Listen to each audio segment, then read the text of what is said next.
নমস্কার বন্ধুরা, job fair YouTube চ্যানেলের আরও একটি ভিডিওতে আপনাদের সবাইকে জানাই স্বাগতম। বন্ধুরা, আজকের এই ভিডিওতে আপনাদের সঙ্গে শেয়ার করতে চলেছি রাজ্যের খাদ্য দপ্তরে নতুন শূন্যপদে কর্মী নিয়োগের একটি গুরুত্বপূর্ণ আপডেট। তো অবশ্যই ভিডিওটিকে স্কিপ না করে সম্পূর্ণ ভিডিওটি দেখার চেষ্টা করবেন। খুব ছোট্ট একটি ভিডিও হতে চলেছে, তো অবশ্যই ভিডিওটিকে স্কিপ না করে সম্পূর্ণ ভিডিওটি দেখার চেষ্টা করবেন।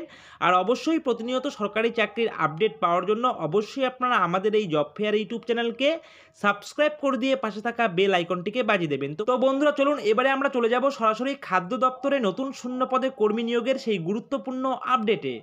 তো বন্ধুরা, আমরা চলে এসেছি সরাসরি সেই গুরুত্বপূর্ণ আপডেটে। আপনারা অন স্ক্রিন দেখতে পাচ্ছেন একটি দৈনিক সংবাদ পত্রিকায় এই আপডেটটি উঠে এসেছে, যেখানটায় দেখুন সবার প্রথমেই লিখে দেওয়া রয়েছে যে উচ্চ বেতনের আইটি কর্মী নিয়োগ করবে রাজ্য সরকার। এবং এখানটায় বিস্তারিত কি লিখে দেওয়া রয়েছে দেখুন, এখানটায় বিস্তারিত কিন্তু লিখেই দেওয়া রয়েছে যে কেন্দ্রীয় সরকারের স্মার্ট পিডিএস প্রকল্পটি গ্রহণ করেছে রাজ্য সরকার। এর জন্য ইতিমধ্যে মৌসই করেছে রাজ্য। প্রকল্পটি চালানোর জন্য উচ্চ বেতনের তথ্য প্রযুক্তির ক্ষেত্রে আইটি বিশেষজ্ঞ কর্মী সরাসরি নিয়োগ করবে রাজ্য সরকার। ইতিমধ্যে রাজ্য মন্ত্রিসভায় এ সংক্রান্ত সিদ্ধান্ত গৃহীত হয়েছে। খাদ্য দপ্তরের পক্ষ থেকে চিঠি লিখে পুরো বিষয়টি কেন্দ্রীয় খাদ্য মন্ত্রককে জানিয়েও দেওয়া হয়েছে।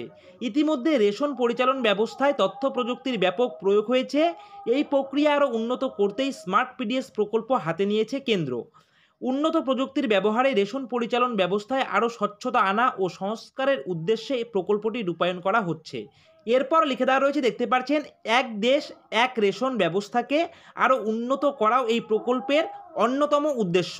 এবং এরপরে কি লিখে দেওয়া রয়েছে দেখুন, এরপরে কিন্তু এখানটায় লিখে দেওয়া রয়েছে স্মার্ট পিডিএস প্রকল্পের জন্য কিভাবে তথ্য প্রযুক্তির ক্ষেত্রে বিশেষজ্ঞ কর্মীদের নিয়োগ করা হবে তা বিস্তারিতভাবে কেন্দ্রীয় খাদ্য মন্ত্রককে জানানো হয়েছে।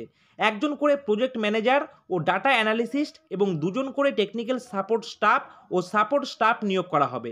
প্রজেক্ট ম্যানেজার ও ডাটা অ্যানালিস্টের মাসিক বেতন ধার্য করা হয়েছে 2,25,000 টাকা। বাকি দুই শ্রেণীর কর্মীরা মাসে যথাক্রমে 70 এবং 40,000 টাকা করে বেতন পাবেন। এরপর লিখে দেওয়া রয়েছে, কোনো এজেন্সির মাধ্যমে না করে অনলাইনে বিজ্ঞপ্তি দিয়ে নিয়োগ করা হবে। নিয়োগ কমিটিতে রাজ্য সরকারের পাশাপাশি এনআইসির প্রতিনিধিরা থাকবেন। আবেদনকারীদের বিভিন্ন পরীক্ষায় প্রাপ্ত নম্বরের ভিত্তিতে প্রাথমিক বাছাই করা হবে। কম্পিউটার সায়েন্স বা তথ্য প্রযুক্তিতে বিটেক, বিই, এমসিএ, এমএসসি ডিগ্রিধারীরা আবেদন করতে পারবেন।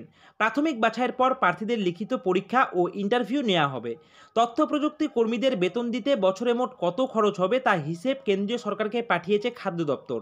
প্রথম কিস্তির টাকা দ্রুত পাঠানোর জন্য মন্ত্রককে অনুরোধও করেছে তারা। তো বন্ধুরা, বুঝতে পারছেন যে রাজ্যের খাদ্য দপ্তরে কিন্তু উচ্চ বেতনের কিন্তু আইটি কর্মী কিন্তু নিয়োগ করতে চলেছে রাজ্য সরকার। সেই বিষয়ে কিন্তু এই গুরুত্বপূর্ণ আপডেটটি উঠে এসেছে একটি দৈনিক সংবাদ পত্রিকায়, যা আমি আপনাদের সঙ্গে শেয়ার করে দিলাম। এবং এখানটায় আপনাদেরকে জানিয়ে রাখি যে এখানটায় কিন্তু কোনো রকম সাধারণ ক্যান্ডিডেটরা কিন্তু আবেদন করতে পারবেন না। এখানটায় আবেদন করতে হলে কিন্তু অবশ্যই সেই প্রার্থীকে বিটেক, বিই অথবা এমসিএ অথবা এমএসসি ডিগ্রিধারী কিন্তু হতে হবে, অর্থাৎ উচ্চ শিক্ষাগত যোগ্যতা থাকলেই কিন্তু আপনারা এখানটায় আবেদন করতে পারবেন।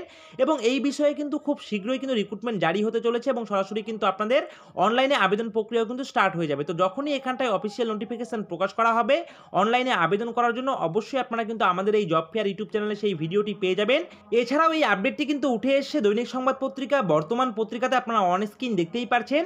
তো বন্ধুরা, এই রয়েছে কিন্তু আজকের ভিডিওটি ভালো লাগলে অবশ্যই ভিডিওটিতে একটি লাইক করবেন, কমেন্ট করবেন, শেয়ার করবেন। আর এভাবেই আপনারা আমাদের এই জব ফেয়ার ইউটিউব চ্যানেলের পাশে থাকবেন। সকলে মিলে ভালো থাকবেন, সুস্থ থাকবেন।